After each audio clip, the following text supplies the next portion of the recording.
All right.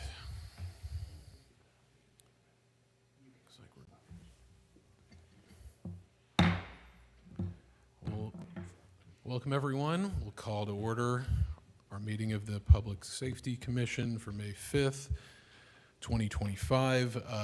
Nice to see everybody again. It's been a little while. Our last meeting was postponed due to the fires in January, so nice to have everybody back in person again.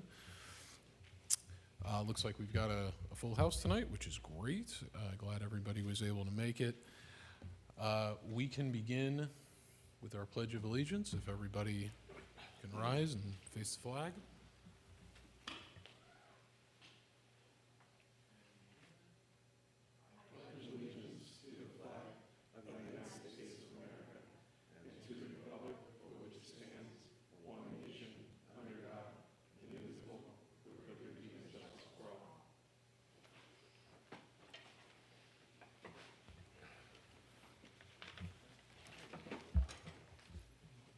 All right, everyone. We'll do our formal roll call.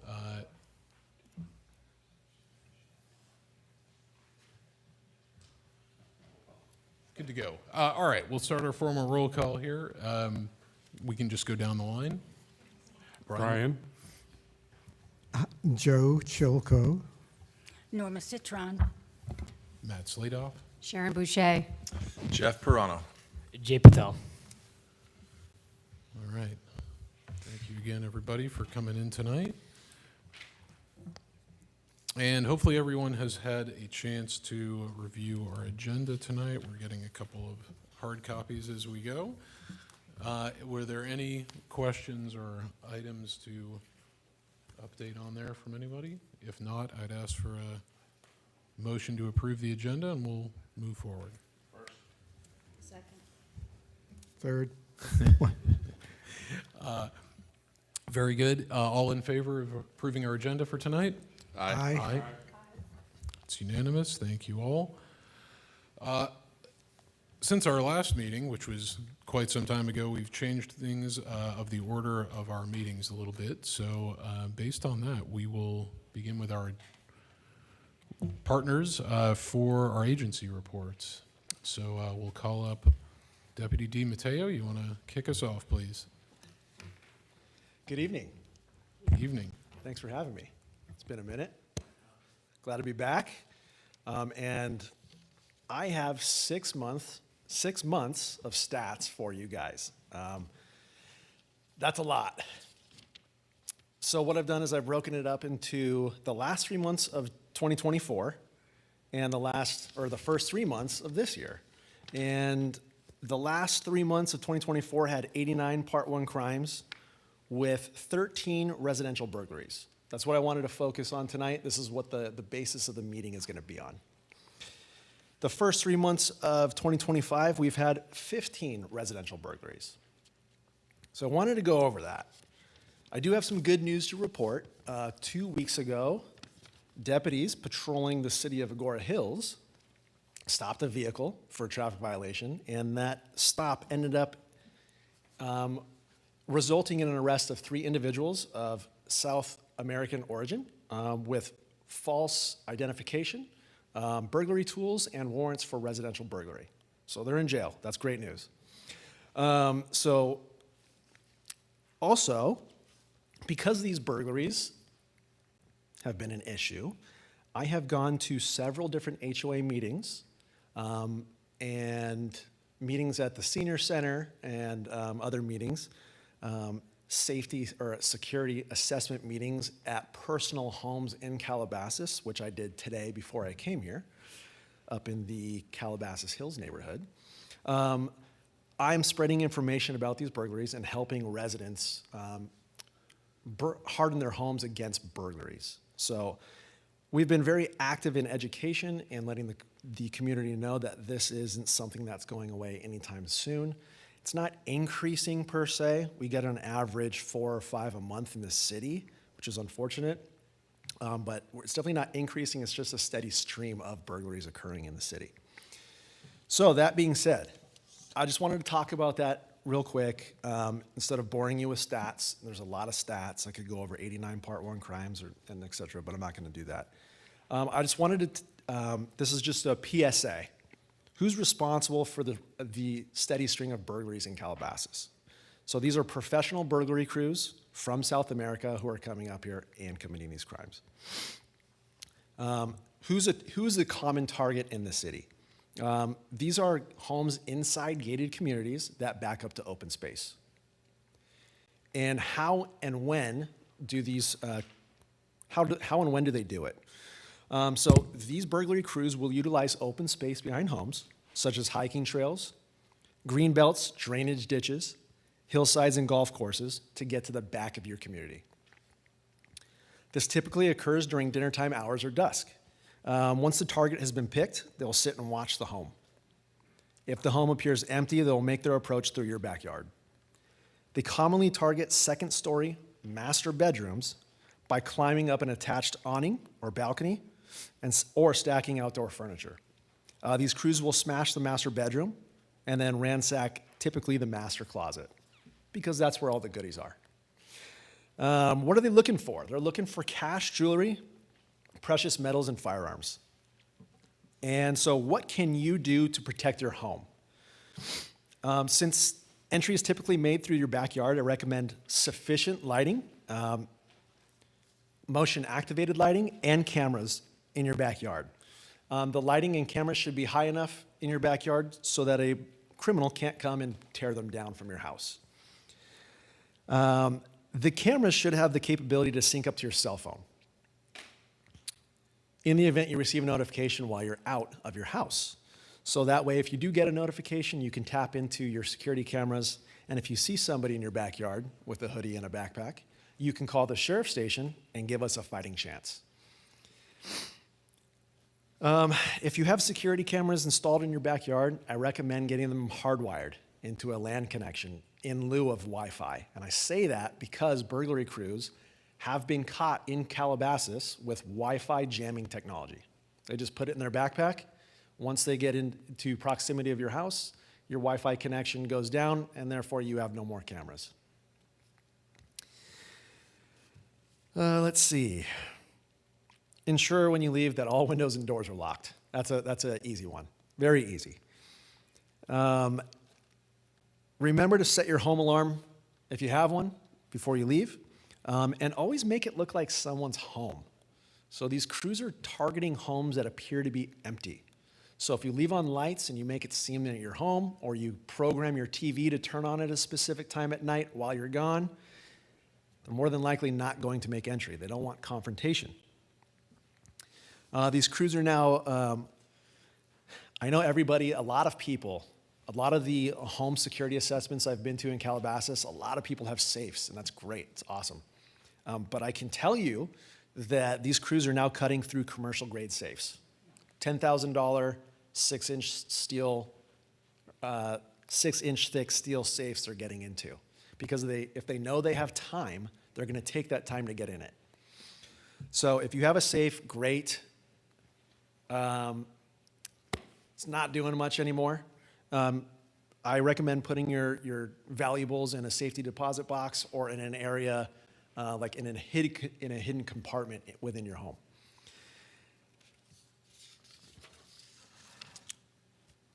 Start an informal neighborhood watch with your community. So I just went up to a community in Calabasas where, before this meeting, where I met with 6 or 7 families within a cul-de-sac. Pretty cool. They're all on the same page. They all have a text chat where they keep in touch with each other. If they see anything out of the ordinary, it's in the chat. And if they see anything suspicious, they call the sheriff's station. So they're pretty, they're locked in. It's pretty great. So all that means is just communicate with your neighbors, start a group or email chain, and report all suspicious activity to the sheriff's department. If you have private security who does private patrol, talk with them about maybe changing the way they do their patrols. If you live in a gated community, you're not really experiencing the same types of crime that non-gated communities are experiencing. So non-gated communities experience mail theft, porch pirates, taking your Amazon package,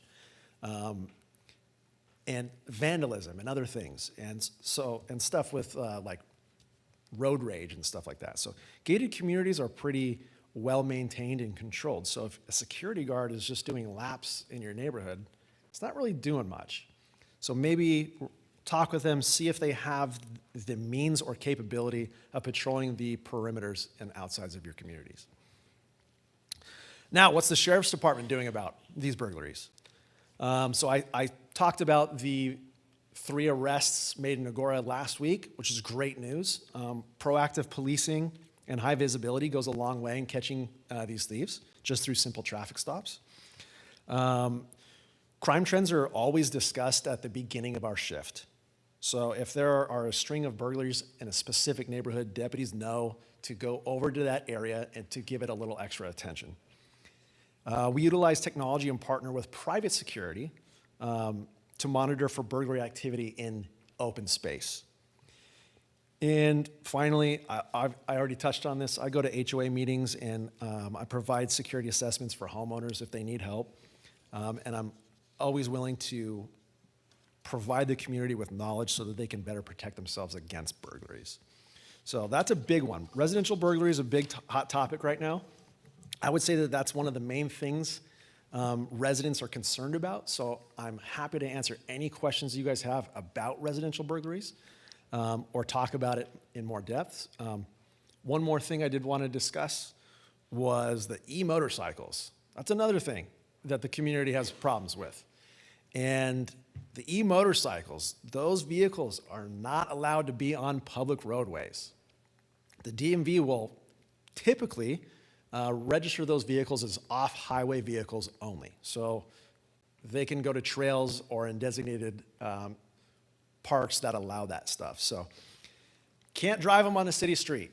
And parents with children, minor children, they cannot drive those vehicles. Those are motorcycles. You have to have a driver's license. You have to have a motorcycle endorsement. You got to have insurance, registration, all that good stuff that a normal motorcycle would have in order to operate that. Kids cannot ride those on a public roadway. 2 weeks ago, I stopped a 15-year-old from Agora High School in Calabasas. He did not have a driver's license. He didn't have all the goodies you need to operate that vehicle, so I impounded the bike for 30 days.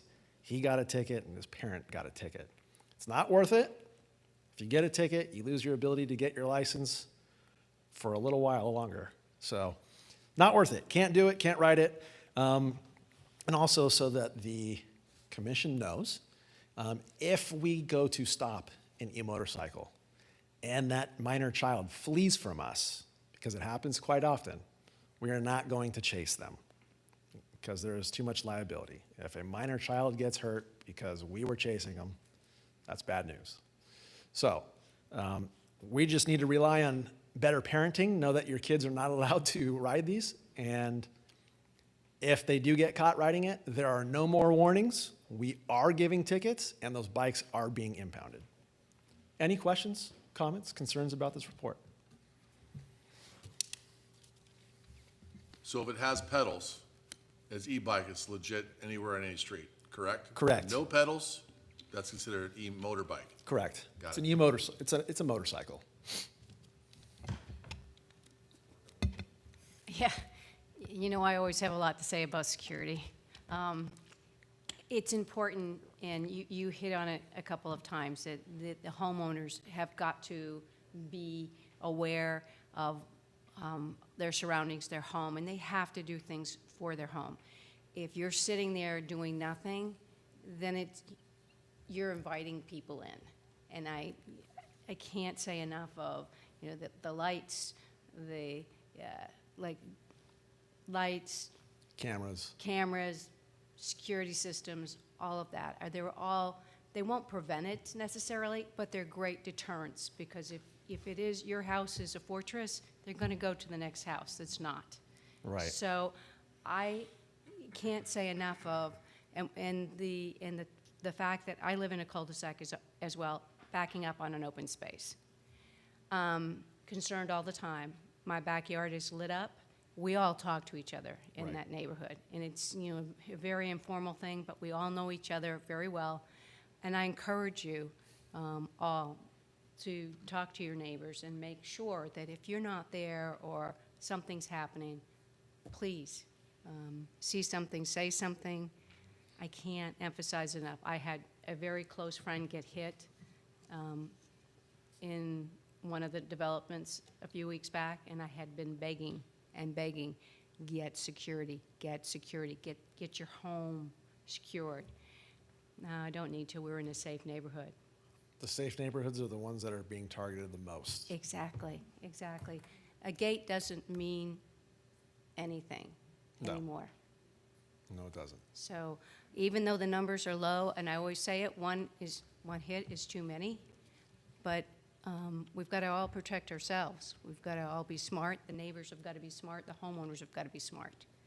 So that's and the e-bikes, just to let you know, and you probably already know that, on the Calabasas Lake, we're having a huge problem with them speeding around the lake on those e-bikes. And we're trying to figure out what to do with that at this moment.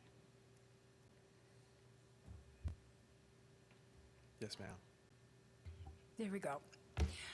Do you use drones at all for looking at the perimeters of any development? So I know private security does, and we have partnered with private security, still do. We are not allowed to use drones for crime fighting. We can only use it for rescue operations and things of that matter. So that's why we partner with private security, who has the ability to do that. If I may, the city's contracts with a private security firm that flies drones 3-4 times a week in given areas. I mean, recently they've found some crime activity. Most of the time, lately they've been finding houseless people out there that they alert us to it, and then we engage Good afterwards. news. So the city is paying for and contracting a private security firm to do drone flights all over.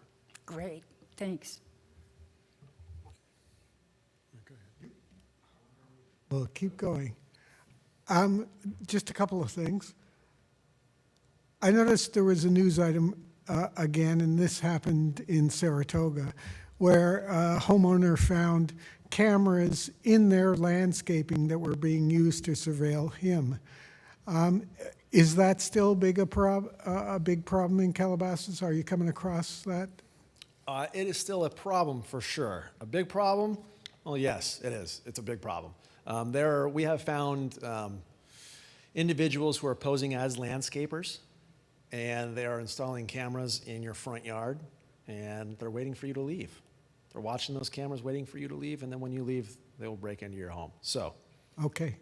be aware. If you see landscapers on your yard, or obviously you don't contract with any, that's a problem. If you see some on your neighbor's yard and they don't look like anyone you've ever seen before, just contact your neighbor and ask them. Because yes, that does occur. Doesn't happen often, but it does. Okay. At one point in time, you were looking into e-bike patrols in open space. Where are we with that at this point? They were done just last week. Okay, so Yeah. they're continuing then? Yes. All right, good. They're out there. And I just wanted to mention that when you talked about the fact that there's a cul-de-sac out there and they all talk to each other, that Epic, which partners with the city, distributes FRS radios. And we use them for emergency uses, and we encourage people to use them as listening devices. But they can also be used within a small community. And if residents are interested, they're offered free to residents if you're within the Calabasas city limits. So I think that's another way. And it doesn't rely on Wi-Fi. Right. I believe those were given out at the community center. We not too long were. ago. We were. That's a great idea. Thank you. Maybe this is a technicality, but you said about the e-bikes, it's illegal to ride them on city streets. Yes. HOAs don't have city streets, they're private streets. Does it still apply? So it technically doesn't apply to private property. Okay. That's the issue.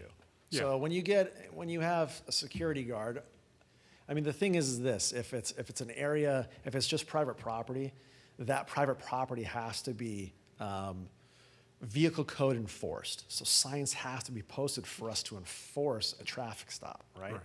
And so if the lake, it's obviously not a street, it's a private property, what you can do, or what your security guards can do, is still call us. We can come out and counsel and get parents involved and things like that. Are they going to get a citation? Probably not, but we can go other routes.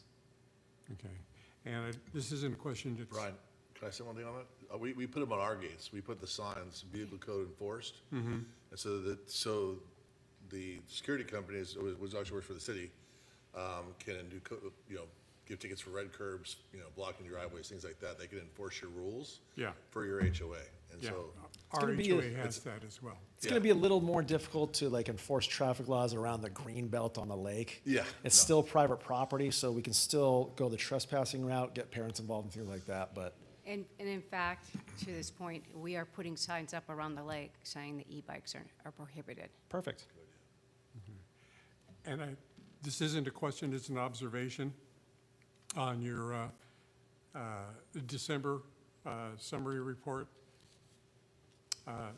Sworn compliance rate of level is 99.4%. Motor minutes provided is 106% of contract, and civilian members at 72%. Very good numbers. Have you guys, has the sheriff's department been having any success in recruiting new officers? I'm not sure, to be honest, but I know this. Every contracted city, their minutes will be obligated, right? They will be filled. So yes, are we dealing with staffing issues? That's no secret. Are we dealing with recruitment issues? It's no secret.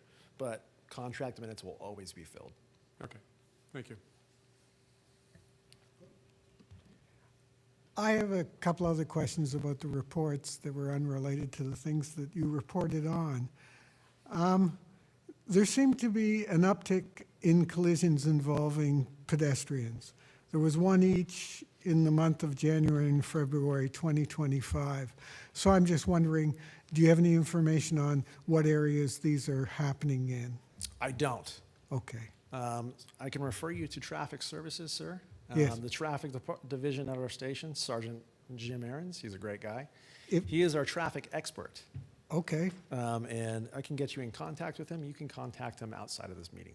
Yeah, there are issues like that. There's a couple of things that the J team was involved in, and I know they came and spoke the last time, which was very good. I don't know whether you can answer this question, but there was an incident in 2025, February, of a sexual assault. And these things, of course, are always of concern to parents. So, I think they're looking for some reassurances as of how big a problem this is in our local schools and what kind of efforts are being made for outreach and education in regards to that. Yeah, so I can definitely get the J team sergeant to come to the next meeting. Yeah. Sergeant Bellick, he's great. I don't know if he's spoken at this meeting before. Yeah, He has? he came once before. Yeah, he can come and discuss some things that I'm not at liberty to discuss, Right. specifically sexual assaults, including minors. I can't even talk about it. What I can tell you is that the sexual assaults on this report are all isolated incidents. There's nothing for the community to be concerned about. If there was, you guys would be first and second to know. Okay, thank you. Couple follow-ups. I think you mentioned some of the things that your department is doing. I think there's more, just to add to that. Was curious on any updates on the real-time crime center that you have, and just as a reminder to the community how they can get signed up for their camera systems, because that's a great resource now. Yeah, I've got the website right here. going to be connectlosangelescounty.org. You can register your cameras with our real-time watch center. Basically, all that does is your cameras go onto a registry list with our station, so that if a crime occurs in your community, detectives know there's cameras there, and they'll reach out to you to see if we can get a copy of that video. That's what that program is. And There are, I will say to that, mine are registered with you, and I did get contacted for that Yeah. very thing. detectives will reach out to you. So there is also a different aspect to that program, which is more available to commercial areas, which will allow us to tap into live feed of public spaces. So connect losangelescounty.org. It's pretty great.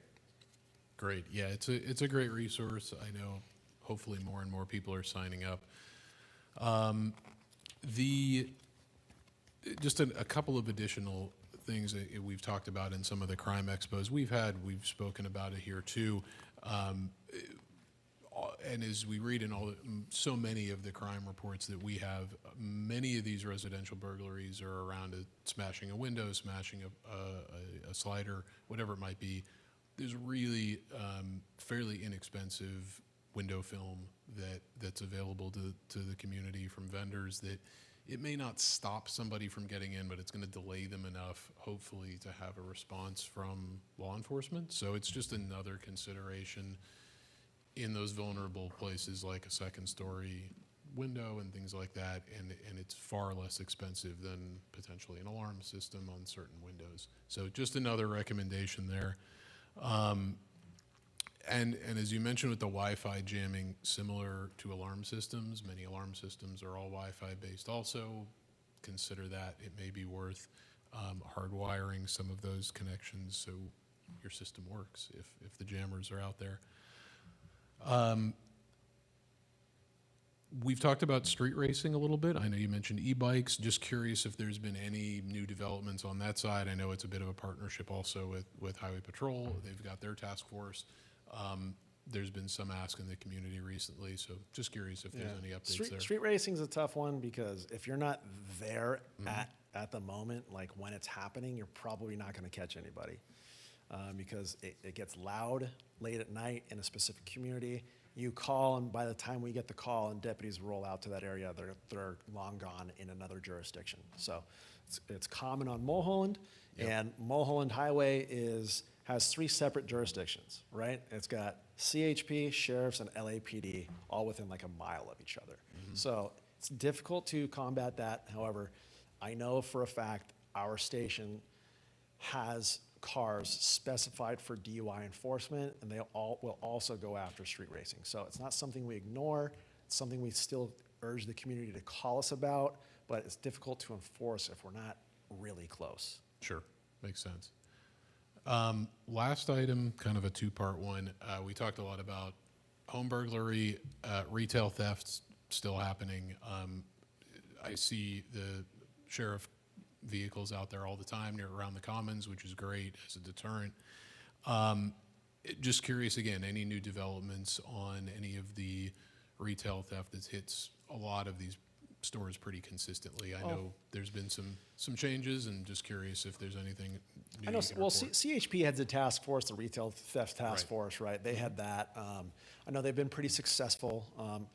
There's also been a change in Los Angeles County with a new district attorney who is now prosecuting these crimes, Yep. which is great. So individuals who do get arrested for that are going to jail and facing consequences. So it's slowed down. It's not as an issue as it has been in the past. So things are improving. Great. And I think one thing I know I've noticed, and again, just another resource to the community, is the license plate reading cameras throughout the community are now being placed in some of these high-end shopping areas and things like that too. So just a resource again out there that is hopefully helpful to our law enforcement partners. And for the HOAs that may be interested, that's also something they could purchase for their communities that could feed into the Lost Hills station. So just another reminder that those systems are quite useful and quite effective, I think. That resource is used in investigations daily. Yeah. It's great. Any other follow-up questions from the group? Jay? Oh, real quick, I just have, I guess, this isn't really applicable to this time period, but it was in about, in January. But during fire season, when people are evacuated, especially since, Calabasas is in a fire zone, are there any ways, obviously I know there's probably increased burglaries during that time of some of the houses, coming back when people aren't there. I know in Altadena that happened. During the Palisades fire, I know some communities in Calabasas, like the Kenneth Fire, some communities in Calabasas were evacuated. Did you see any increased reports of burglaries, and how can people kind of work towards, obviously they can't work towards preventing if they're not going to be here, but anything they can do, when they are evacuated to protect their homes? It's a tough spot for residents because evacuation areas, right? That means you cannot come back to your home. You have to leave. So people are really trusting law enforcement to be present in their communities to prevent this from happening. That's why when major disasters like this occur, we request assistance from other sheriff stations, right? So we call this a mobile field force. That means that we get sufficient personnel to assist with looting prevention, right, and high visibility to prevent these crimes so that the deputies assigned to this station can go about their daily routine, answer calls for service, and respond to emergencies. So, yes, we do a great job at preventing that. I'm not really sure what happened up in Altadena, but I know for a fact down here, we did make arrests for looting, and the number of thefts for that specific purpose were very low. And I will say, a personal story on that, at one of the first evenings of the fire, we did get a hit on a camera system in our neighborhood on the open space side of it. And even in the middle of that chaos, sheriffs were able to respond pretty promptly and check that hillside for the couple of folks that were roaming about back there. So yeah, it does pay off to have those camera systems in play, even in those difficult times too. So without power, battery operated cameras can be handy too. So any other questions, follow-ups? Everybody good? Thank you for the long update report. It's been a while, so we appreciate it.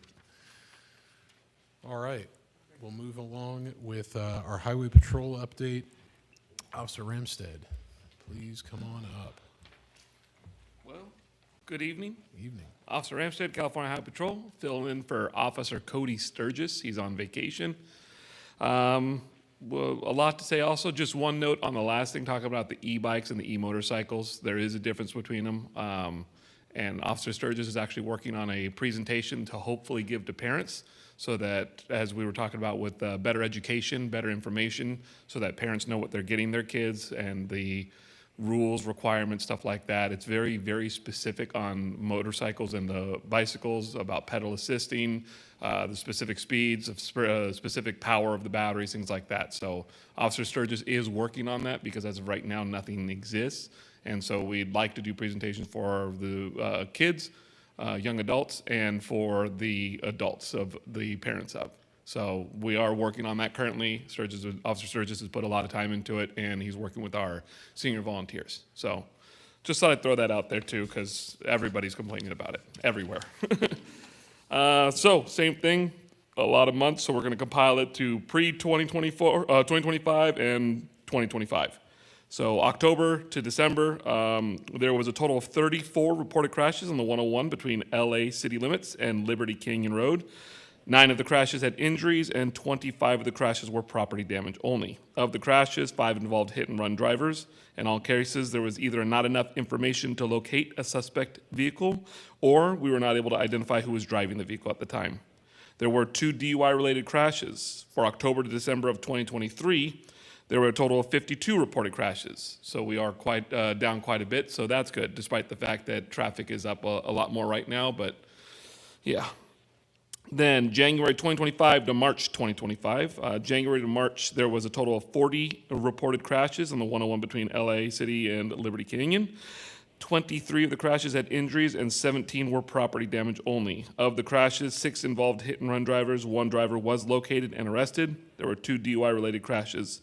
For January to March of 2024, there were a total of 53 reported crashes. So again, even with the fires, with much more traffic coming up because they can't travel through PCH, Topanga, and such, the numbers are still down. So that is good. We do have, we've got a full crew at our office. Well, full as we're going to get for right now. The deputy was saying the same thing. Numbers are down. We are maintaining our officers right now, but we could definitely use more. So if you know anybody between the ages of 20 and 35 that would like to apply, either agency, it really doesn't matter to me because we work with sheriffs all the time and we depend on them just like they depend upon us to help each other out. We've been working hand in hand with them for the fires, Topanga in particular, and everything down in the Palisades. So, yeah. And then on page 2, October to December of 2024, 500 citations were issued, 434 for the same time frame in 2023. So citations are up. Sometimes people do say there is a direct correlation. You write more tickets, less people crash. And then January to March 2025, 395 citations were issued at the same time last year, 556. But again, with that comes the fires. We have more officers dedicated in all of January. We were on tactical alert, and the vast majority of our officers were at posts. Kind of mentioning on that same thing, one of the things that helps with the robberies is the less looky-loos, the less people trying to find ways in. The first week we were spending just trying to find how people were getting in. With vehicles, with everything. Everybody else knows the back ways. If you haven't worked here every single day, worked down in the area, you don't know every little back way. I do know every back way now. I've learned every single one. I've learned a lot of little neighborhoods, a lot of little areas. I've been yelled at quite a bit by people saying, you never block this. I said, well, we're here today.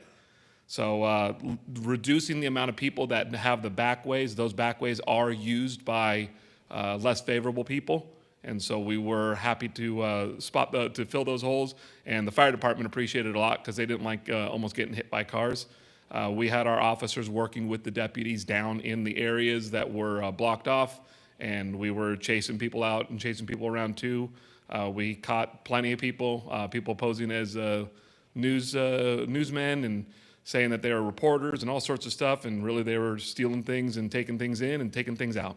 So, yeah, so if we can reduce the amount of traffic, especially the people that are interested, the news has much better footage than you'll get on your own camera. So if we could reduce or just recommend to the people, let the firefighters, let the officers do their job, stay away. I understand it's extremely painful. It's extremely exhausting. We spent quite a while. The fire that was a Kenneth fire that happened off of Las Virgenes. My captain, my lieutenant were out knocking on doors trying to evacuate people. Now, my captain and lieutenant don't normally go out and evacuate, but they were absolutely, it was an all hands on deck kind of thing, and they were knocking on doors, knocking on everything, and everybody's trying to get back to their house. There are people almost hitting my officers, running us over. I've got officers on hoods of cars trying to get them to turn away so that the firefighters can do their job. So I understand this is an emotional and exhausting part, but again, reiterate to the people that the firefighters, the officers have to do their job. Everybody has things to get, but if the firefighters can't do their job, then the house will probably burn down. So, yeah, that was just a little side thing. It's been a lot of months since I've seen you guys, so. And that's about it for the reporting. The crashes are down overall, which has been good. We had a recent one. Your citizens have been very alert. They're very alert to bad drivers. We appreciate that when they do call in and give us good updates, good information, good locations, all very necessary and important. We had one just 2 weeks ago. Driver was going on the wrong side of the road up Las Virgenes, crossed over a couple times, got close to the school over there off of Las Virgenes, and almost hit someone. Our officers were able to track him down.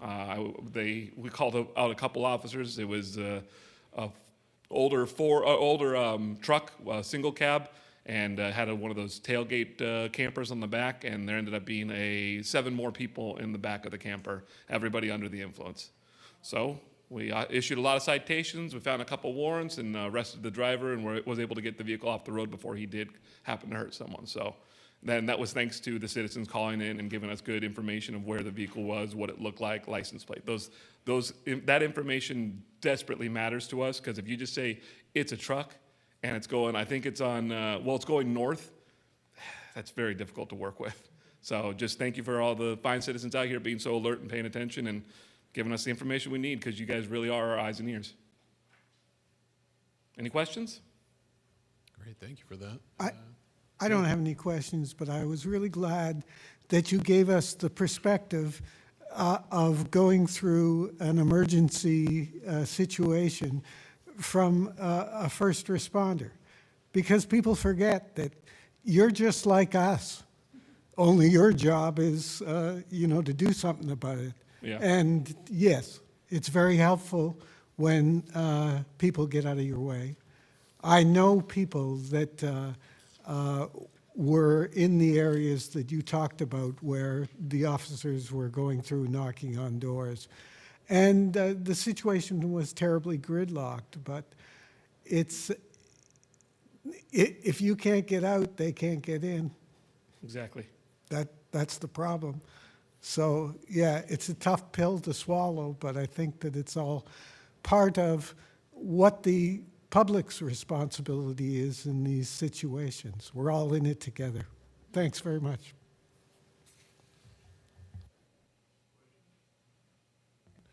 Just one thing from me, just again, curiosity more than anything, if there's any updates on the reopening or updates with Topanga specifically, since obviously it is an impact to our 101 traffic and things like that. Just curious if there's anything you've heard. There has been some compromises with schools in particular, just because the average child was spending, I think, something close to 4 hours in traffic each way for every day of school, and a little difficult losing their school, losing the rights. So there has been some compromises with that. Caltrans has been able to take the buses through the closed area. I've driven through the closed area, and I have seen that there's a lot of erosion. Every single time it even sprinkles a little bit, we are having rock slides, large rock slides. And it's adding hundreds and hundreds and hundreds of pounds, if not tons, of dirt and rock onto the roadway, which they're clearing extremely fast to get the rest of the workers out. But they're doing core samples, it seems like every day, just because it seems like everything has been disrupted. And I have seen, there's two large spots where the road is eroded all the way to basically a couple inches into the roadway. Normally you have the white line. You got a little bit more asphalt, and then you have the dirt, and it's all the way up past the white line now. And so that's the issue, is you let cars go through there, it starts putting more pressure on it, putting on weight, and it will collapse the whole roadway. Right. And so unfortunately, that's the issue. And then it's all backed up to Topanga Creek, which Topanga Creek is protected. And so now they have to go about it. They've got to be even more careful about it. They can't just throw the dirt into that creek and say it'll wash away eventually. There's not that capability, not that way to do it. So I know Caltrans is working tirelessly. They've got multiple contractors working on it, and there are multiple different types of contractors, because you still have power lines that are being replaced and such. So it seems like it's going to be a while. It really does. Yeah, I know that's what it not the sounds news like. anybody wants, but I'm hoping that they'll be able to open some of the other ways. And then PCH, they're saying as early as the end of May. Right. So if they opening up PCH will alleviate some of the traffic, I believe, Really? because it's getting bad on the 101. It is noticeable. Yeah, it's very noticeable. No doubt. Well, thank you so much for coming in the update. Appreciate it. Lots of activity in the past 6 months. So, thank you again. Absolutely. You take care, and Officer Sturgis will be here next time for you. Great. And if that presentation on the e-bikes is put together, it might be something we can talk about, Mike, to have done here for the commission too. I'll pass that information on to Sturgis, see how far along he's come on it, or if it's still in the beginning parts. But I know there's a lot of, I've been to his desk, there's a lot of information just about e-bikes scattered all around. Perfect. So it's into the mind of a madman right now. Very good. Thanks so much. Take care. Appreciate it. Just to piggyback on that suggestion, I think that public safety and the mayor's youth councils should get involved in the organization of that event, because it definitely speaks to that demographic in the city. And we have some very active people on our student sides. So We'll see when it's done. yeah, Mike, thoughts on our fire update? I guess I'm going to do the fire update. By default, we'll look to Yeah. you. And we've contacted them a few times, but we'll get a hold of them after it's over. No problem. So as commissioners can see, the months of October all the way to March, and in going through the fire activity report, in October, structure fires, a few vehicle fires, small grass fire at Mulholland Drive and Mulholland Highway. And mostly going through into November and December, a few structure fires. They were more like kitchen fires, cooking fires started by houseless person, and a few rubbish fires going into December and then January. In January, everybody knows what happened. Not in the city of Calabasas, but just outside, impacted us quite a bit. In January, we had a number of electrical lines that came down, and thank God they didn't start additional fires. And then we had a couple cooking fires in January too, and going into February, cooking fire, structure fire. And then into March, we had a significant fire at a mobile home park on March 31st, well-involved mobile home, total loss, and a fatality. And currently, that fire is still being under investigation. I believe sheriff is the lead. And I don't know if Deputy DiMatteo has any information on the cause or the investigation yet, or no? Okay. So we checked with Chief Smith, though, a few weeks ago, and they're still looking at it. So we'll know something probably in the next couple weeks. And that's all I have. Any questions? The snake calls are beginning to start again. That's correct. And as it starts to warm a little bit, they'll come out. So now and the grass is high. All the mustard is out. It's so beautiful right now. But that's what the snakes say too. Any other questions? Not a question, just a comment. We had a visitor, a 6-footer. Yeah, she was a big girl, so. Wow. Last year. Outside the house? Oh, yes, sir. Better than We inside? would have moved if she'd come inside. Yes. I remember the days of I- snakes. I just want to make a comment, and I know that Chief Drew Smith is not here, but, and we haven't met since the fires. And I just want to say to the firefighters, to the emergency responders, to the police, thank you from the bottom of our hearts here. They were able to save us, but they had a lot of work ahead of them, and what they did was nothing short of heroic in trying to keep our community together and keep, what they had to work with at Palisades. So I want to say a big thank you from the community. Thank you. I agree. I mean, I've been in the fire service 37 years. I've never seen the conditions that we had on January 7th and January 8th. Haven't seen that kind of wind. And obviously, we haven't seen the structure ignition that happened up at the Eaton fire and the Palisades fire. And I think going forward, we've learned a lot from that too, and that's what we're working together on Firewise Communities with home hardening, defensible space, and I'll say that people have a renewed vigor about doing that. And I think it's really important going forward, because if anybody thinks that that's the last time we're going to have 80-mile-an-hour winds like that, just like Lahaina had, and Eaton and here, and we've had them before, so we'll have them again.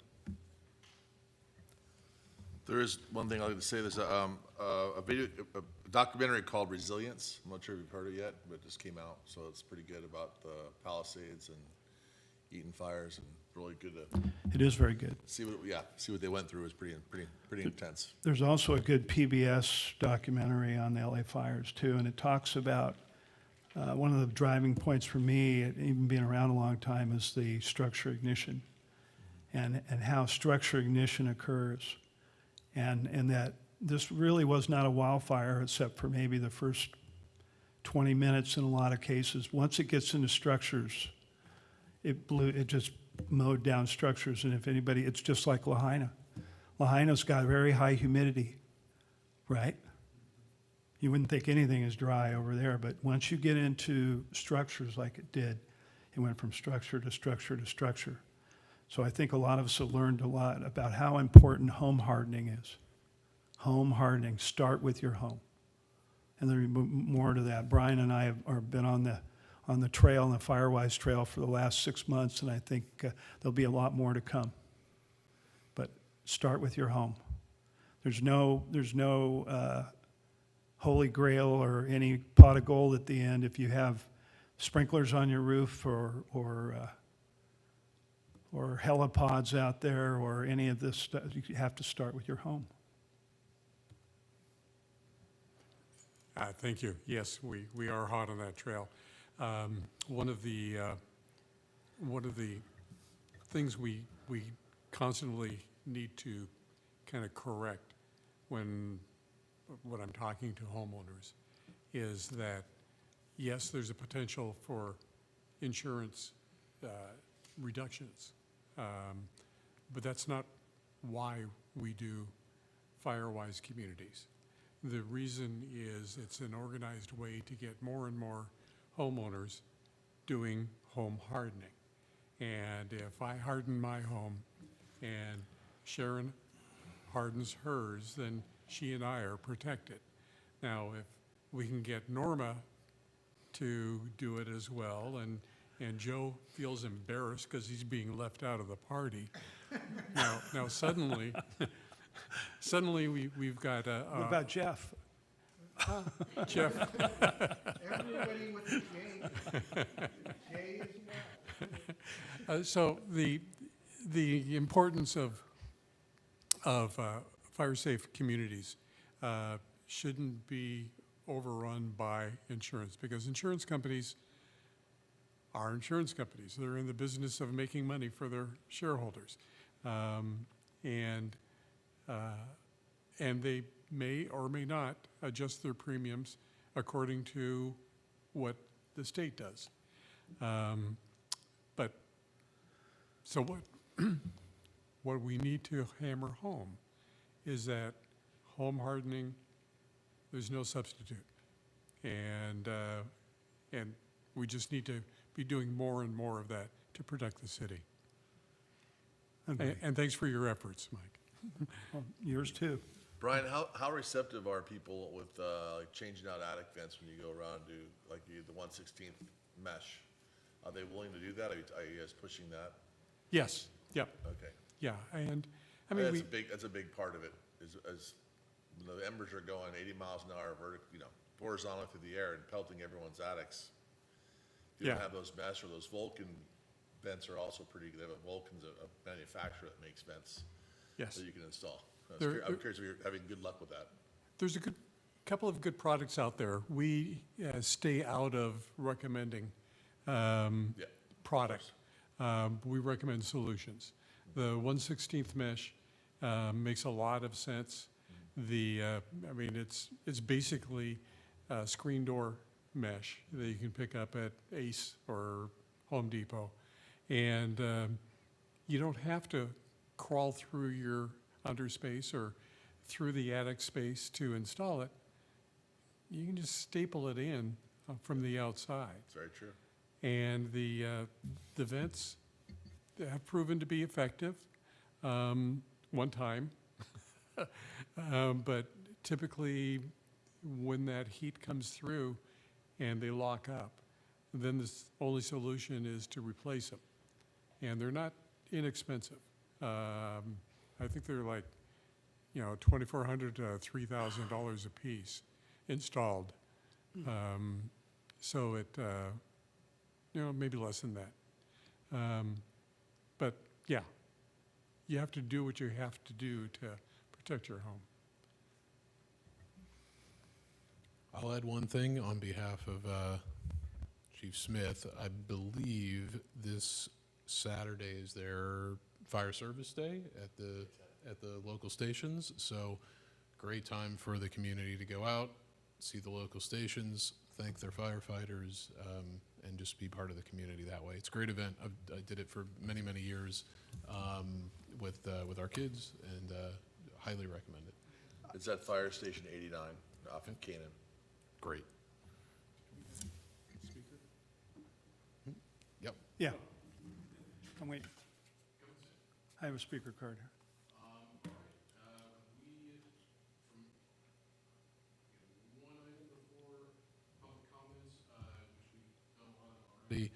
Just if there's any particular announcements, but what I'd say, since we are taking a little while, are we okay to switch these to allow our public comment first? That might be a little more efficient. So Okay. with that, we'll call up one card. Yeah, she'd come up. No, she'd come up. Good evening, Safety Commission. I wasn't really going to mention this, but has any of you gone up Las Virgenes or Mulholland and seen how many dry branches of trees touch the electrical wires? I think that's a major concern. I've tried to count how many, take pictures, but I just want to mention that real briefly, since that's not really what I came to speak about. I'm concerned about the hundreds of speeding trucks that go through Las Virgenes and Lost Hills every day. Unless it's, of course, rush hour where they just sit there and idle, in addition to the toxic ashes we are getting, their exhaust from their cars themselves. I'm just hoping, oh, and also a lot of them don't have back license plates, so we can't really document when they actually don't have their tops tied down properly. I think maybe we could get the sheriffs to enforce the speed limit there and maybe ticket them for missing license plates. I don't know if this is something that should be directed more to the city council, but I wanted to mention it here since this is safety. Many of the trucks also have debris falling from them while driving, which is a safety issue, I think. Who can oversee that problem? I'm not sure if this last question falls under safety, but the truck's weight far exceeds the legal limit of 3 tons when they are loaded. I understand a lot of them are close to 3 tons, not even being loaded. Who can enforce that they stay within the weight limits? And yeah, that pretty much is it for the Safety Commission. Thank you very much. Thank you for your comments.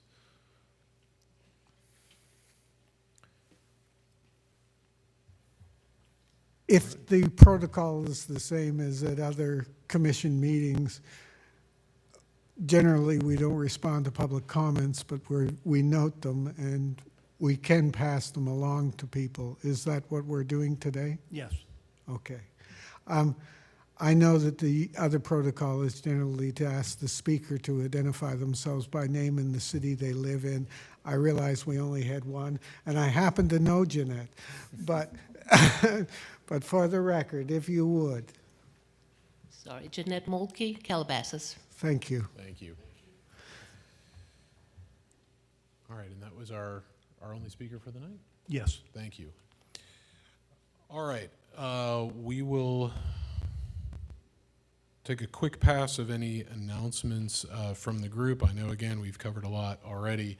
If there's any additional announcements, we can just go down the line and we'll continue on from there. Brian? Joe, any announcements? Only to say if people have concerns about what's going on at the Calabasas landfill, there are some updates on the current court challenges that the city has undertaken on our behalf to protect our interest.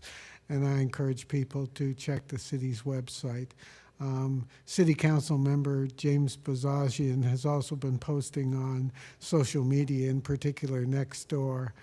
And he's the source of facts, and I think that that's an important point to make, is that everybody has an opinion one way or the other about how this should be handled, but you can't dispute the facts. Thanks very much. Thank you, Joe. Norman? Sharon? Jeff? Jay?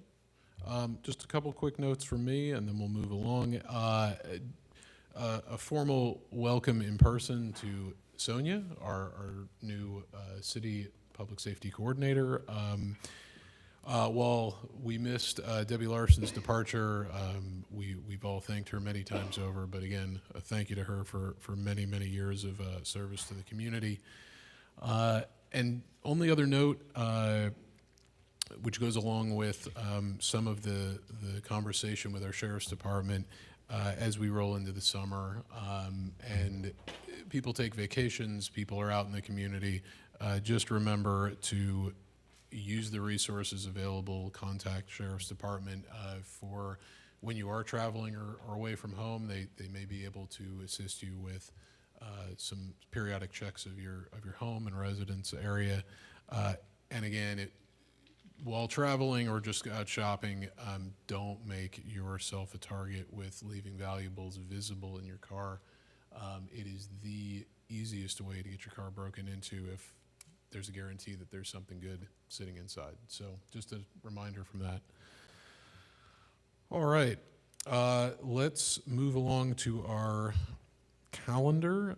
I believe the only item on our calendar is a review and approval of our minutes from the last meeting of October 28th, 2024. It seems like a very long time ago. If everyone has had a chance to review those minutes, any updates, changes? See none. If we have a motion and a second, we can move that through for approval. I'll first. And can we get a second? Brian, all in favor of approval of the minutes of October 28th? Sharon? Aye. That motion is moved. All right. Our next item is a review of our student commissioner role. We have been had the pleasure of working with Jay for a little while now. So first, a big thank you to Jay for his contribution to Public Safety Commission and his time here.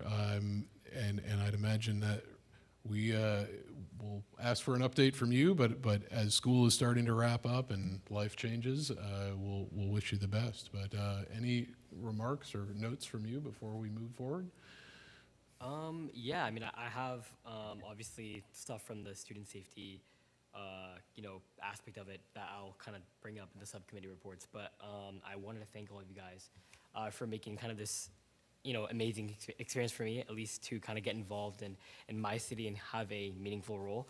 And you guys are probably curious, so I will be attending Harvard for the next 4 years. But again, thank you. Again, thank you so much, everyone. I really appreciated it. Thank you. Congratulations. I wasn't going to put you on the spot unless you brought it up. So, well. Oh, Well done. I was going to tell. If you didn't tell, I was going to tell. We will come back to subcommittee reports for your notes in just a moment, but I think before then, we received 2 applicants for the next term of our student commissioner, which will run June to June. Since our next meeting is not till July, I think it would be great if we have any comments. While we don't have those applicants here, if there's any discussion we'd like to have now, and then potentially if there's agreement on one of these 2 applicants, we can move for a vote potentially. If we need additional discussion, we can push that vote to the next meeting in July.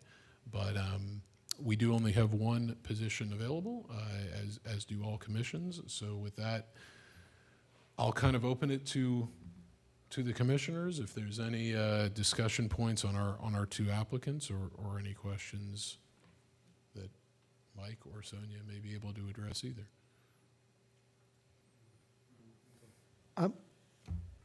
I know that a question was asked about, are we allowed to designate an alternate? And no, there's no alternate. So whoever we pick, they've got to be the healthy one. No, I'm sorry. I found both the candidates excellent. I don't like to let good people go. So I think that the city should seriously reconsider this particular approach where they're restricting us to just one. Public safety in particular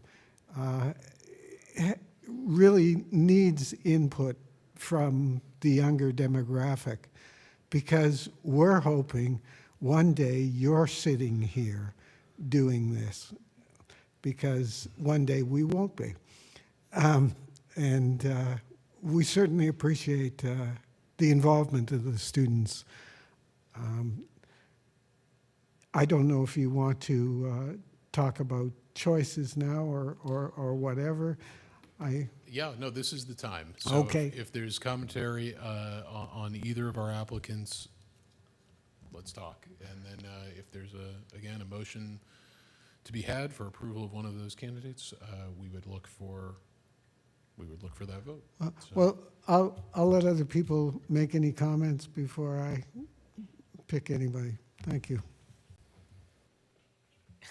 Yeah, I mean, I guess I haven't worked with Lauren as much, but I've seen her in action in the Mayor's Youth Council and kind of being able to kind of organize that, because I know she has a leadership role in there, and I think she's amazing. However, I have worked with Lucia, and firsthand, I've seen how dedicated she is, kind of, to all of her activities. I mean, I am founder of the Interact Club at Calabasas, which is a community service related club, and she's one of our event commissioners for next year, and she's already been in contact with the Calabasas Rotary Club, attended one of those meetings, pitched the input from us to the club, and kind of acted as a liaison. And so I, firsthand have seen how dedicated she is to, bridging the gap between generations, and especially for something like public safety. I think that's really important. So, yeah, I wanted to give my unbiased opinion. Great, thank you for that. Great to have some firsthand knowledge. Jeff, Sharon, any comments? Sharon? Joe, did you have any that you mentioned? Okay. So it's been a little while since we've looked to appoint a new student commissioner. Mike, do you want to walk us through options and process on this one? If there's any, again, I believe, if I remember right, we either have the option today or the next time around. Sure, so you can choose to pick somebody tonight with a motion and approval, or you can choose to interview both of them at the next meeting. Okay. And getting back to Commissioner Choco's comment about having one, it's in the municipal code. It's been in there for a long time. I think we've had mission creep over a number of years, and now it's mission creep's over. I understand that the municipal code is not written by God, though. That the city council can change it if they like. And I might want to speak to some of them about that. I think that's a good idea. Thank you for the clarification. I personally would like to give these two candidates the opportunity to come and meet with us and to discuss. Because, yeah, you can look at stuff on paper and it all looks really fabulous. And I too, I did attend one of the mayor's youth councils, and I've seen some of the people on it, and yes, they are a very dynamic group. So I would really, these two candidates seem very interested in the position. I want to give them the opportunity to make their case. Thank you. I'm seeing a lot of nodding heads with that. So unless anyone feels strongly about tonight, it would in theory cut that term slightly shorter, but that might be something we can discuss.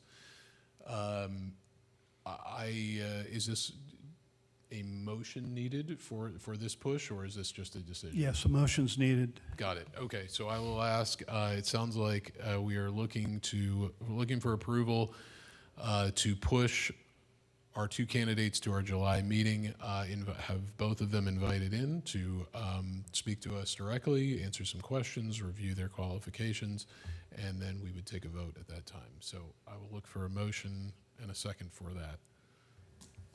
The only comment I'll make is because it's a July meeting, they may not necessarily be in the area. So if we don't do it in July, then it is pushed to October.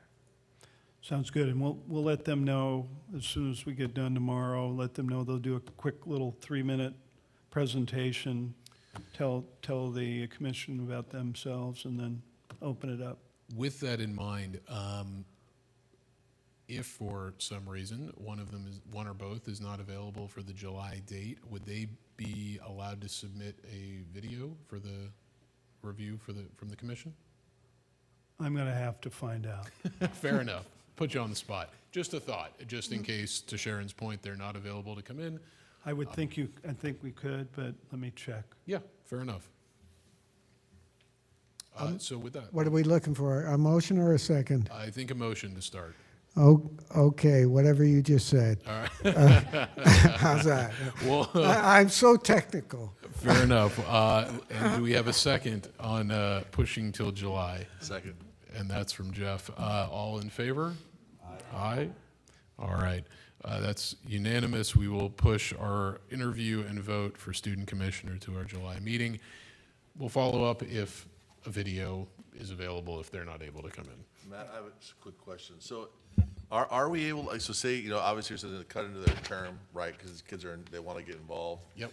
And we're pushing them out 3 months. They might hit a holiday. They might be on vacation with their family. Can we adjourn in a Zoom type session to vote them in, or is that not, that's not Zoom is not allowed. not allowed? Got it. Okay, I didn't know how that works. We Okay. could call a special session. session? So maybe we check on their availability first. If they're Just not couldn't do it. available, we could consider a special session before that And time. by having that video, then we come in and vote, and we could Yeah, should skedaddle. potentially true. So, okay, we'll follow up on that and look for an answer in the next week or two on availability. All right, we'll move forward to our subcommittee reports. It's been a little bit. We've had a lot of activity over the past 6 months, so we can go through. We've already again talked about, I know, some points, but Brian, do you want to? And Brian, Jeff, any updates, comments within the fire emergency service epic of it all? Well, working with the city, we started off last year with one fire-wise community in Calabasas. We now have, I think, 10 in good standing, 11 in good standing, and 16 total that are in one level of development or another. That's still a drop in the bucket.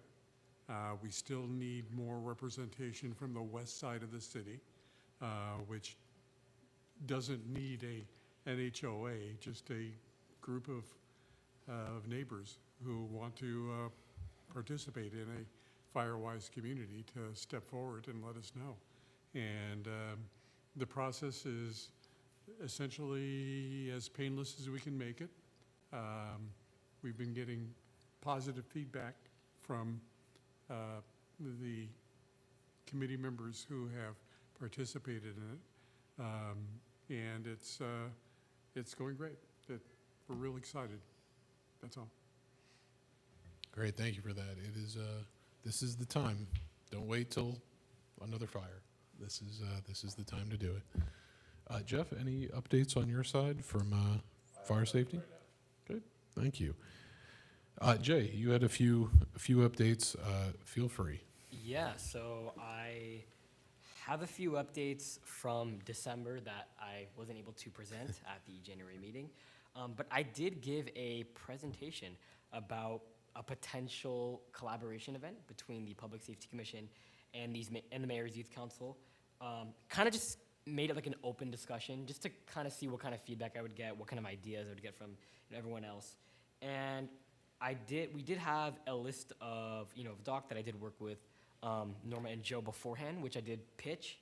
And what I got from there, from, discussion was that I think kind of mixing and matching different things. So from the wellness subcommittee of the Mayor's Youth Council, they want to do another fentanyl awareness kind of youth invincibility event, and kind of had that repeated but intertwined with some disaster preparedness, emergency preparedness, and potentially the J team as well to come out and speak. But I do think one thing that could definitely be implemented is, Officer Sturgis' presentation on e-bikes. And, like Joe said, I think that would be a great addition to an event, because the e-bike usage is rampant. Like everywhere, every weekend, you'll see it, and it's a lot of people are complaining, obviously. And so I think having that aspect of it and making sure we kind of keep up with the times, keep up with the trends is very important. But they did kind of give negative feedback on the teen court. I'm not sure why. They weren't really kind of too interested by restarting kind of that. I just think some of the people felt weird about kind of sitting on the board while some people their age are kind of getting, obviously. But other than that, I think having like an emergency preparedness event with the J team, potentially the e-bike presentation as well, would definitely be something that the future student commissioners will work on. And yeah, the last months have been crazy, but I think we definitely done a good job. So yeah. Great, thank you for that. Yeah, it makes a lot of sense. Teen Court's been floating around a long time. We haven't heard much of an update on that in years, it feels like, I think since the COVID break of it all. But that's great. I think the interest is there. I think, I agree. The e-bike event may be a way we could look to partner with the Mayor's Youth Council and find maybe a multi-topic event to put on with some of these things. So that's great. Appreciate the update. Joe, Norma, anything for us? I will say that at the moment we have distributed three FRS radios to 349 Calabasas residents.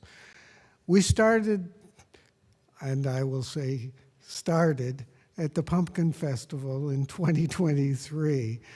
And we gave out about 15. So in this little time, we've gotten to that point. So people are beginning to understand the importance of this and the value in knowing more about radio communications in emergencies, because of the difficulties that we face in Calabasas in terms of topography and cell service. I know that they're making efforts to try to improve those things, but these things work regardless, which are the great aspects of them.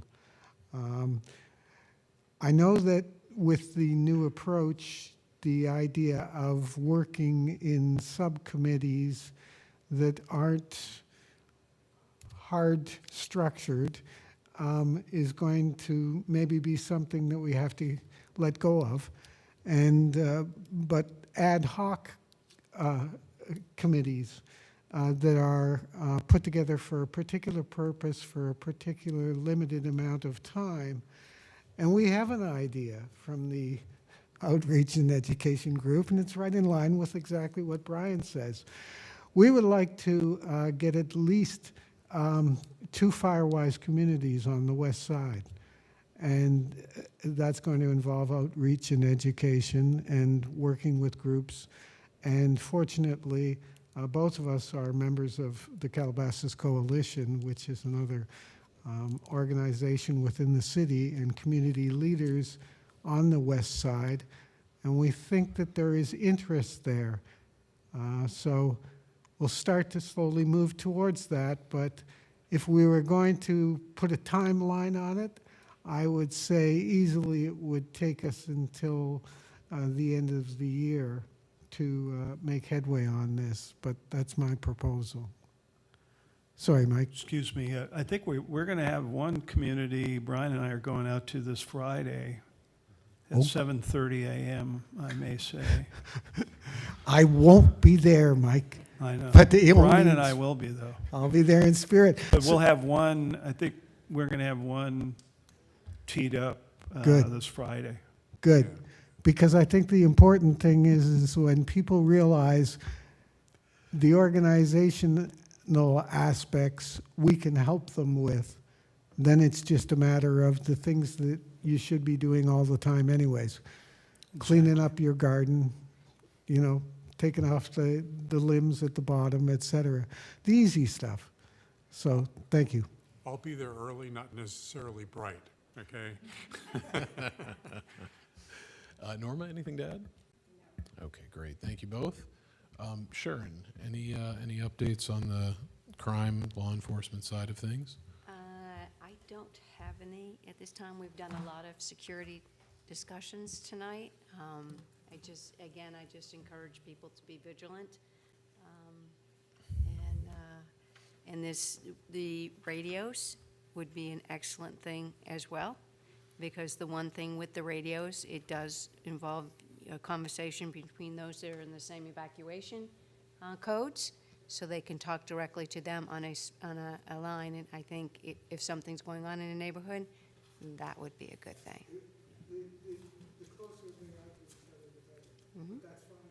You can have many different cul-de-sacs with radios.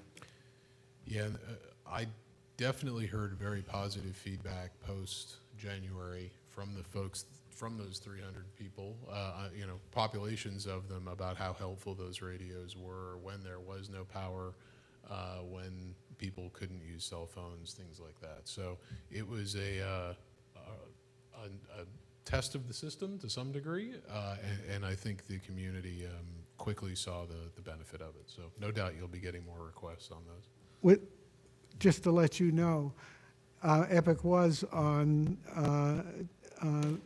the Calabasas repeater, as we refer to it as Channel 16 on the FRS radios, and doing hourly updates.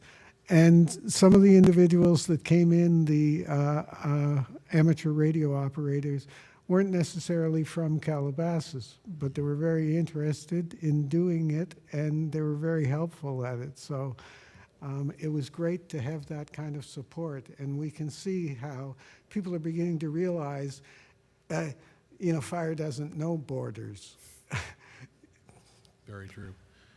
I think the only add I'll have, I'll push for a future agenda item when we get to that.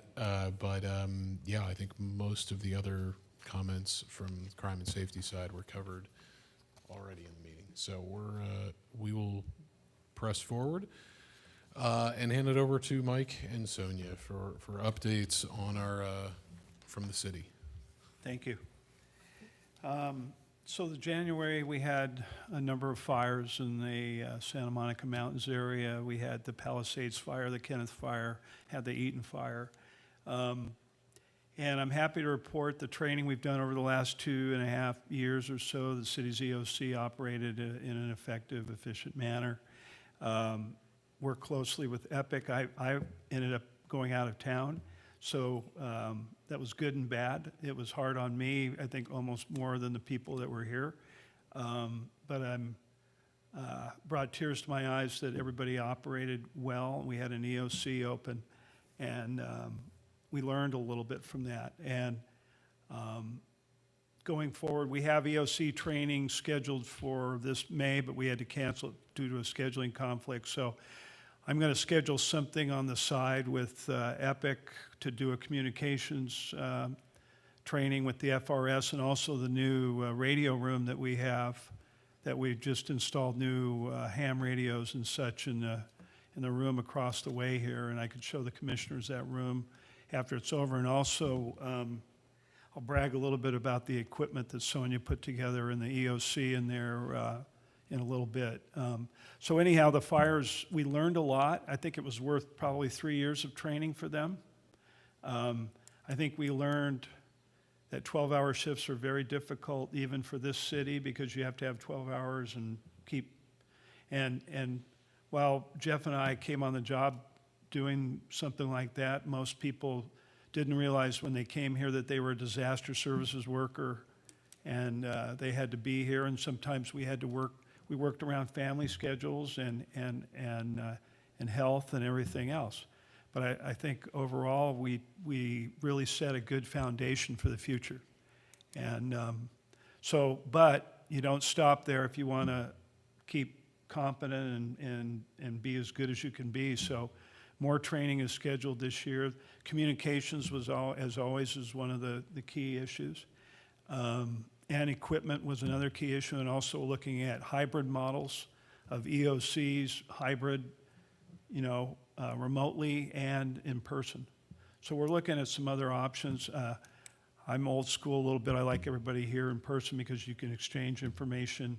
But we're in a new age, and maybe we can, we're going to work at some other options here too. So we've learned a lot from the fires, and I'm thankful that we didn't get overrun with fire here in this city like some of the other folks did. Community Emergency Response Team. I think there's one big thing the commissioners can help us with is doing a recruitment effort for the CERT team. I'm happy to report we had a class in October that started October 24th, and we had to cancel it a few times, but we ended it on February 20th. Had 20 people in there, half of them completed it. What that means is if you don't complete all the classes, you have to make them up in another class. You can't usually do classes in lieu of. We, because we weren't able to get a class scheduled with County Fire, we did our own here in Calabasas. There was some difficulties with that because you need County Fire to do the fire class, and you need County Fire to do the last day or to help with the last day. So I think going forward, while we did the class, to do another class in the future, we're going to need to do it in conjunction with County Fire. We need County Fire to do it. But the good news is we're working with them on another class. Recently, the City of Agoura Hills had a class this year, and also the City of Malibu is running another class. So there are classes available. It's very difficult for us here in the city to put a class on annually ourselves without County Fire. We just can't do it. But we did get a class scheduled. We've gotten a number of requests to attend a new class. Not any volunteers for the team, but for a new class. So what I'd like to present to the commissioners is how are we going to go forward and try to recruit team members if we want to field a CERT team. We need probably 10 to 15 members. And that's hard. And I understand why people want CERT training. CERT training is the most valuable training you can have at your house and your home for your family and for your block, your neighbors and such. But we somehow have to, if we want to field the team, we have to have volunteers. So I wanted to throw that out, and I'll get through my report, and then maybe if we could discuss it afterwards, that'd be great. Anyhow, Sonia did a great job picking up where Debbie left off at the end. And it was a lot, and the learning curve was really tough, but we got through it together, and we finished the class, it's really our first class that we've ever done by ourselves without County Fire. Well, County Fire came in at the end anyhow. We needed County Fire. Fire-wise communities, as Brian said, we have 11 communities. We've got probably 5 more teed up, and I'm really excited about it. Some of us are getting certified as NFPA wildland disaster mitigation specialists, so we could teach home hardening. And a number of us are going to take that home hardening class. City of Calabasas is hosting that class. I believe, can you help me with the dates, Brian? The 23rd and 24th, I think that's a Friday going into a Saturday. Right, yeah, I think it is. And that's a home hardening class. And we're also we're hosting a Santa Monica Mountains Fire Safe Council extravaganza event on May 17th. So there's a lot of Firewise going on. I'm really excited that the city and Epic are partnered together with Firewise. Firewise is going to make a huge difference, and like Brian said, it's not about insurance. I know a lot of people got into it at the beginning, but there's long-lasting benefits of being in Firewise. Community Wildfire Protection Plan, we've embarked on a Community Wildfire Protection Plan for our city. I believe the city of Agoura Hills is doing one as well, and so is the city of Westlake Village. City of Malibu already has one.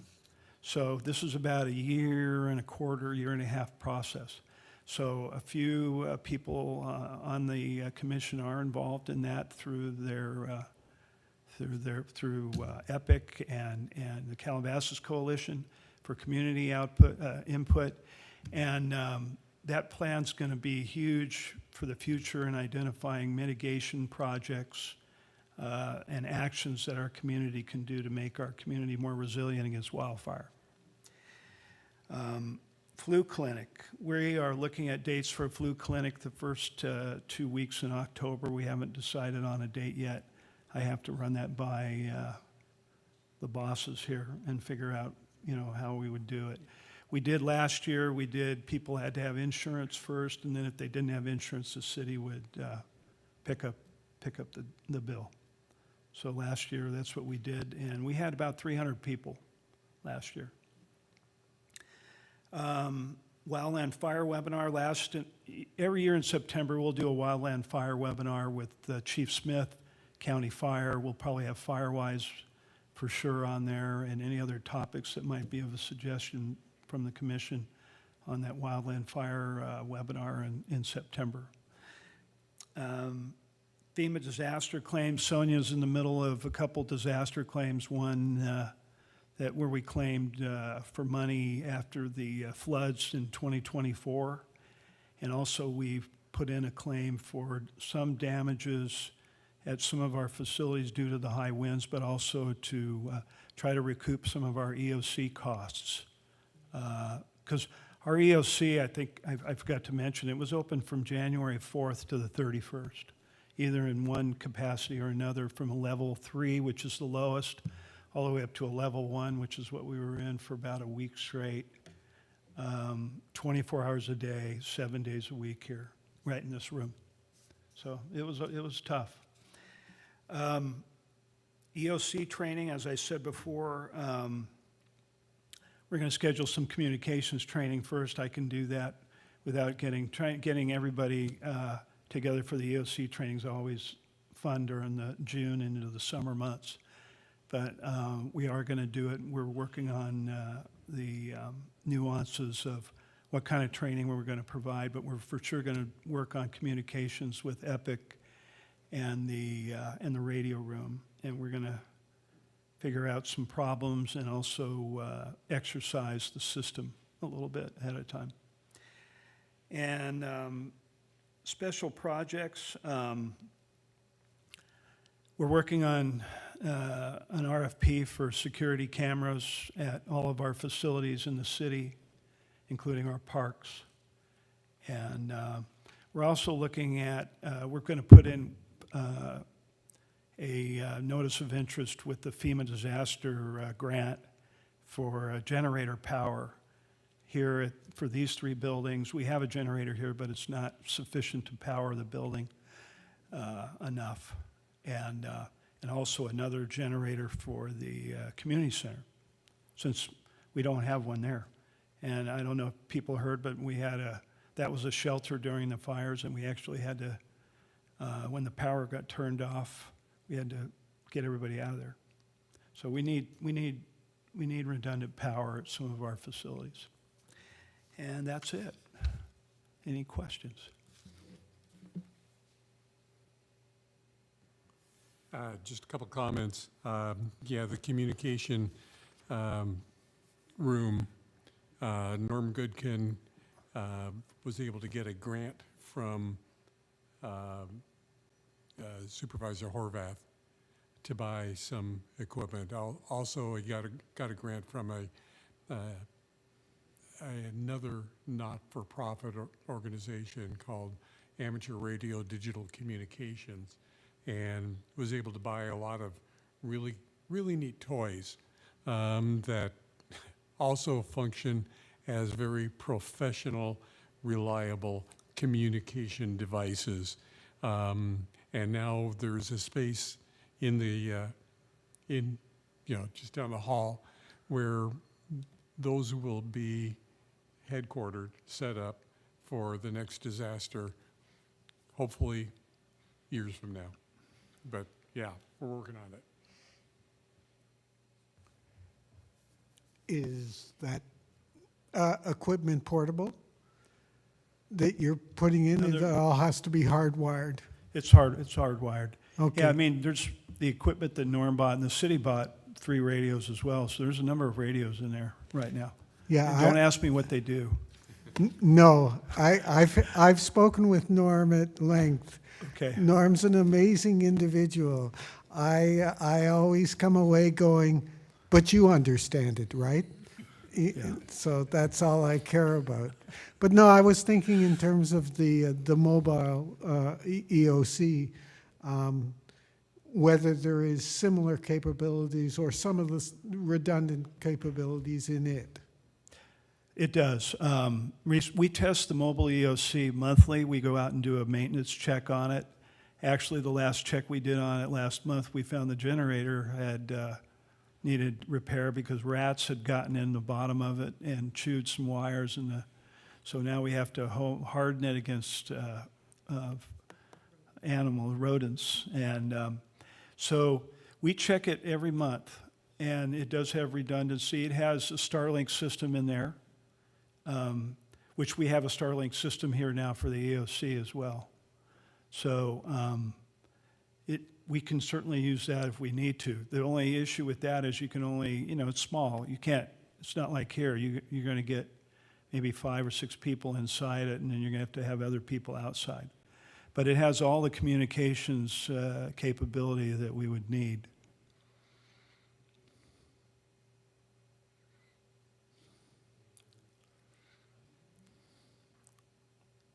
I have one other thought that I have forgot to talk about during our subcommittee. And that was, we had talked when we did the presentation a year ago, February, about a portal for the different security companies to communicate through. And I just wanted to know what the status of that was, if we have completed it, because I think that would certainly be a great addition to Deputy DiMatteo and the group is doing. So just because when incidents happen, there's a good chance it's going to migrate to another part of the city. So if the security teams know what's going on, they can be better prepared and looking.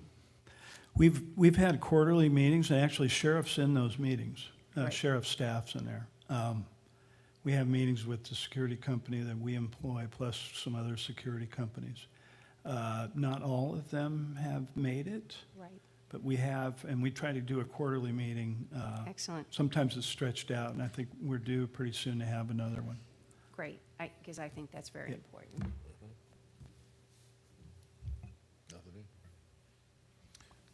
Then let's go back to CERT for a moment then. I think. Thank you. Yeah, of course. So we've got a fair amount of people in the community that have gone through the training at this point. So now it's transitioning from training to membership. And so we just need to get an idea of what that commitment looks like, what the expectations are, and then help promote that to see what that interest level looks like. I think, well, so when we started this, and I think Norma and Joe were a huge help in putting together the forums and the organization that we need from a standpoint of once we register people, because when we register people, we have to have their certificate, we have to do a limited background check on them, and they're also signed in as disaster service workers. So there are and there's liability forms, and there's also, and we took from other established programs like Los Angeles City, Malibu, and Agoura Hills. So if we get people that are interested, we need to put them through that process, but then we need to we could certainly let them know what opportunities they are available to serve on the team, like communications or outreach. And I don't have the org chart in front of me, but there's about 4 different groups that they can participate in. Right. And they would be part of the city CERT team. There would be an arm of EPIC and communications out there, the CERT piece. And also we need help from CERT with our disaster caches, of maintaining those. Currently Malibu CERT, that's what they do. They help maintain those caches. So, and we're looking at the caches too. Do we need 6 caches or not? You know, that's re-examining, but that's would be where CERT would come in, and they could do the research and come to us and let us know what we need to do. So I think it's really easy to say, let's field a team until we get the volunteers to show up. And when Debbie was here, we did do the outreach. We got several email lists from Megan Courier. I believe even Norma supplied some to Debbie. And Debbie, with her long history here, had a number of lists. And I can tell you, I think I did 1 or 2 interviews, and that was it. And we had them come in after they sent in the paperwork, and we wanted to interview them first. So certainly I'd entertain, I mean, if we could, whether we have a meeting here in person, come one, come all, or we do a Zoom or a Teams, at least to start and see who's interested. It'd be very fulfilling for folks that want to give back to the city, but I totally understand that family comes first and your block comes first, and that's what CERT is all about. So Yeah. we're just struggling to, to actually put together, we have the process to do it. We're all ready to do it. We just need to have the volunteers. Can we, Don't you have to be 18? oh, yeah, I was going to say, I think, Yes. So could the youth council, like, target kids that are turning 18, like that, to get involved in the city and get involved in this? They have to be certified. Right, but they have to be 18. So if they're kind of guide them in that route, if they want to volunteer their time to be a part of CERT, can we do that? Not if they're not certified. They have to they need have, to do the training. they have to be, Right, right. they have to have the certificate. Sure. Right. But So- we can't guide them to go into that training, no? Oh, yeah. But when, searching for- what I'm for saying is volunteers. we might not have a class for 6 months. Sure.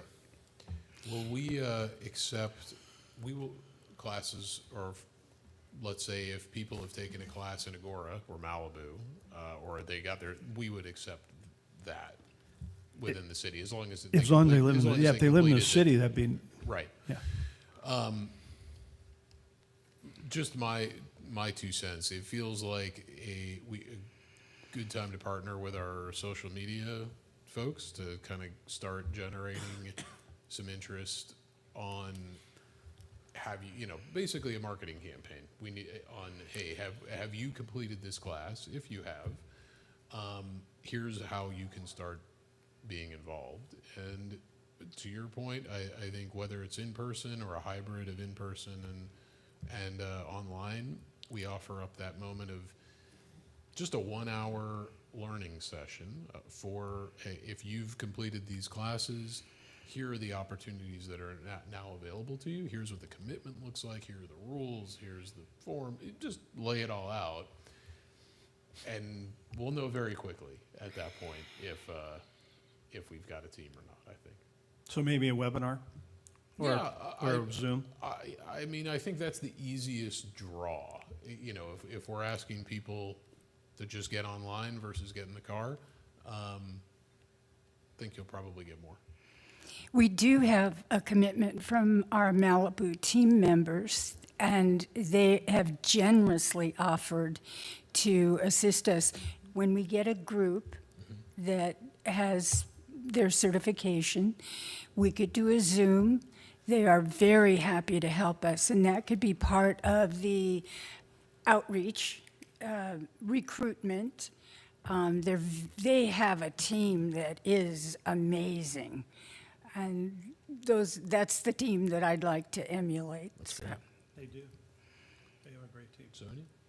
And just to add for like where people can check for CERT team information, which I've went ahead and distributed information via email, is as of tomorrow, Malibu is starting their CERT classes as of May 6th.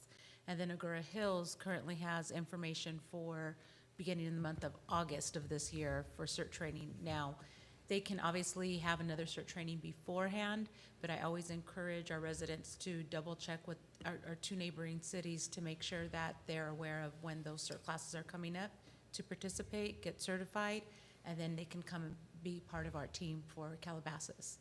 And that would help us out tremendously. I think one of the stumbling blocks is always for people to wrap their head around what kind of time commitment are we asking for when you're activated. Obviously, there's a time commitment to get certified and to continue to be part of the group, but people will be wondering, well, you know, like, what's going to happen? You know, like, I know that there was a call during January's events where they were looking for people to assist in repopulating areas and to just direct traffic and something like that, which people might have the time to do. I'm not sure. We're not asking people to be doctors. I guess that's the important point, that we should give them a much stronger idea of exactly how we might involve them. And the people that you're talking about in terms of the caches, once we determine what we're going to stock those things with, well, then we'll have a better sense of, you know, what kind of people we need for that particular function. But I think that that's important, because if we're going to have those caches out there, they need to be functional and they need to be staffed during emergencies. I know at one point in time we talked about having CERT people there just from an information standpoint, to be able to give people information about resources, you know, which is, I guess, more of a word of mouth way of communicating.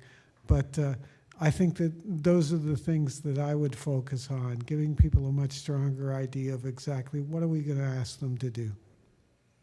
Well, that's what Malibu is going to help us with, because they have been working as a team. I believe she said 20 years. I might be mistaken, but at least they've been around that long. So they know the time commitment, what it takes for just education. We're talking 4 hours a month to be part of a meeting for whatever specialty you want to do. And the information is there. We just need to tap into it. And just adding to that, I mean, clearly in a disaster, your first priority is going to be your family. And, you know, getting them in a safe position.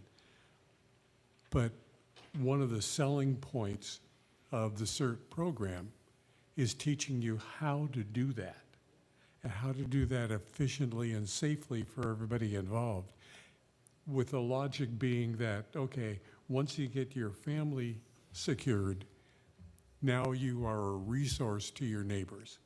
But first and foremost, you know, you need to take the class to be any good to anybody. So it sounds like first step is picking a date and then a marketing campaign, probably email, website, social. So anything we can do to help on that, by all means, let us know. But yeah, I mean, I think before we can get to the next step of the training and assembling. We've just got to see if we've got that level of interest. So if I may, so maybe in 2 weeks or so, we'll get a date scheduled. I might have to lean on a couple commissioners. I'm looking at 2 of them right now that helped us with the cert before. And maybe put an agenda together for the meeting, and then we can get Malibu cert involved and go full court press on the recruitment. And we could show them what the org chart looks like and what they need to do. There can be a piece I could go over what they need to do, then Malibu cert, and then any other thoughts. And so we'll get the date and we'll give it a whirl and see who we can See what we get. bring in. Do we feel our lists are pretty up to date at this point? We've got up to date and we've got long time ago. Right. We've got just about every, I mean, like I said, we've involved, I think Norma gave us a list. Debbie got lists from Megan Courier. Right. Okay. So it's kind of like going back, you know, we're doing some things with mass notification right now. It's going back into cell phone lists and such, trying to get a hold of people. So that's really all we have. County Fire has been the one staple with these classes. So that's, we got a list from them.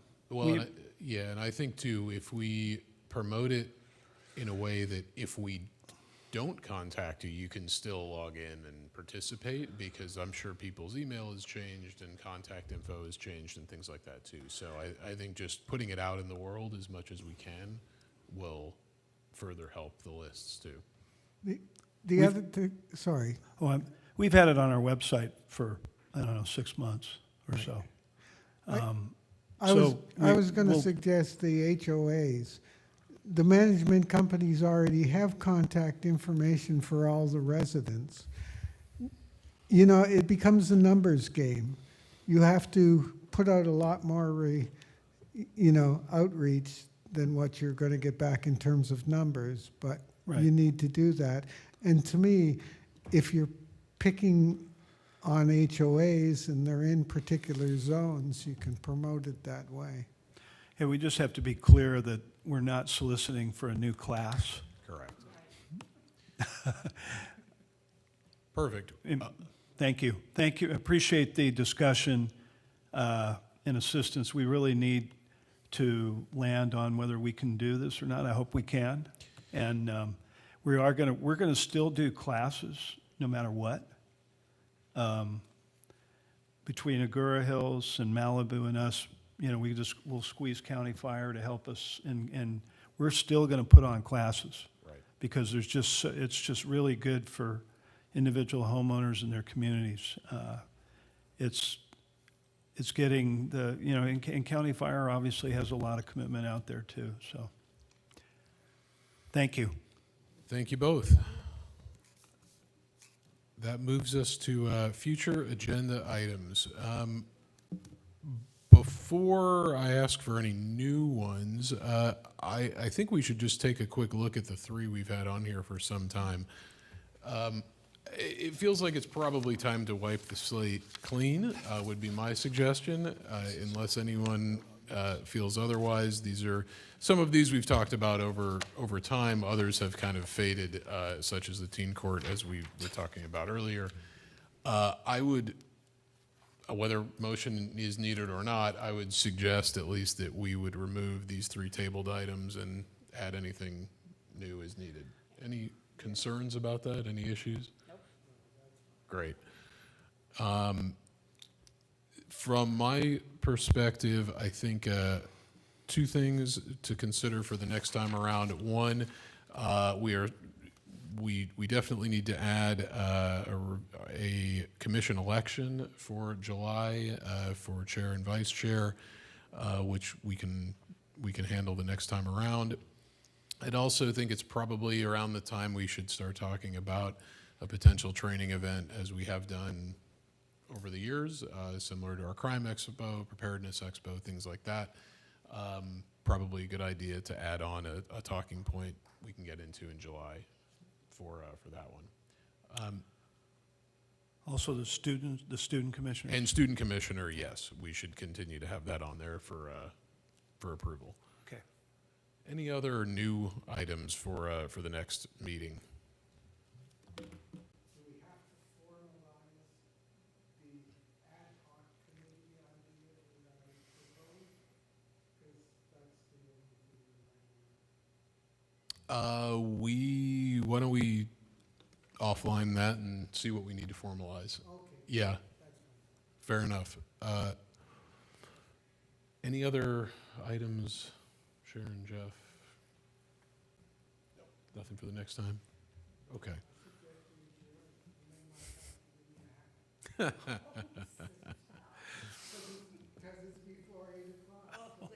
I know. We try to be efficient, Let's right? keep going. Right? I know. So close. With that, I think we've got a couple of items for the next time around then. I will ask for a motion to adjourn tonight's meeting. I so motion. I second. And Joe seconds. All in favor of adjourning tonight's meeting? Aye. Aye. Thank you all for coming. We will adjourn again at our next meeting on July 27th, 2025. It is the 27th. Excellent. Well, thank you again, everybody. Have a great night. Thank you.